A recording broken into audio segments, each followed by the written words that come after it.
ম্যাচের 22তম মিনিটে প্রতিপক্ষ ডিফেন্ডারের ভুলের সুযোগ কাজে লাগিয়ে অসাধারণ একটা গোল করেছিলেন ভিনিসিয়াস জুনিয়র।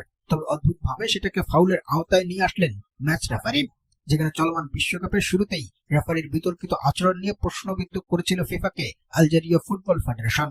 আর এবার সেই বিতর্কের মাত্রাটা আরো বাড়িয়ে দিল ওরা। যেমনটা বলা হয়েছিল যে মেসি বলেই তার ফাউলটা নমনীয় ভাবেই দেখা হয়, আর অন্য প্লেয়ারদের ক্ষেত্রে সেটা কঠোরতম স্থানে। আলজেরিয়ার এই কথাটি এবার যেন প্রমাণিত হয়েছে ব্রাজিল ও স্কটল্যান্ডের মধ্যকার ম্যাচে, যেখানে ম্যাচের 22তম মিনিটে ভিনির এক গোলকে বাতিল করে ফ্রি কিক দিয়েছে ম্যাচ রেফারি। প্রতিপক্ষের কাছ থেকে বলটা দখল করার আগে নাকি ফাউল করেছিলেন ভিনিসিয়াস, অথচ ভিআরে দেখা গেছিল প্রথমে স্কটিশ সেই প্লেয়ারের পাটা লেগেছে ভিনির পায়ে। তবুও লম্বা সময় ভিআর দেখার পর ফাউলের সিদ্ধান্ত দিয়েছে রেফারি।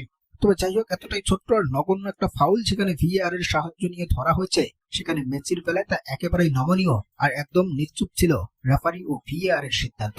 ফলে দিন শেষে প্রশ্নটা উঠেই আসে, আসলে কি মেসি বলেই সে পার পেয়ে যায়, আর অন্য প্লেয়ারদের ক্ষেত্রে নিয়মটা বুঝি একেবারে স্পষ্ট কথা বলে।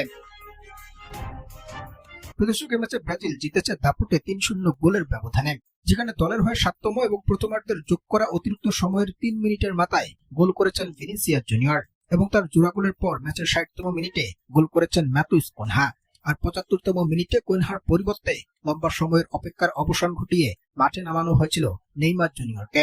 পূর্ণ ফিট না হওয়ায় ওকে দিয়ে অল্প সময় মাঠ মাতিয়েছেন কোচ কার্লো আনচেলত্তি, যেখানে পরিসংখ্যান বলছে শক্তিশালী স্কটল্যান্ড একেবারে কোণঠাসা হয়ে পড়েছিল ব্রাজিলের বিপক্ষে। ওদের 11 শটের 5টি ছিল শট অন টার্গেট। বিপরীতে ব্রাজিলের 21 শটের মোট 8টি ছিল একেবারে লক্ষ্য বরাবর।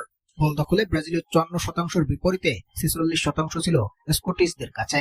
দর্শক, ম্যাচ রেফারির সেই বিতর্কিত সিদ্ধান্ত আপনি কিভাবে দেখছেন জানাবেন কমেন্টে।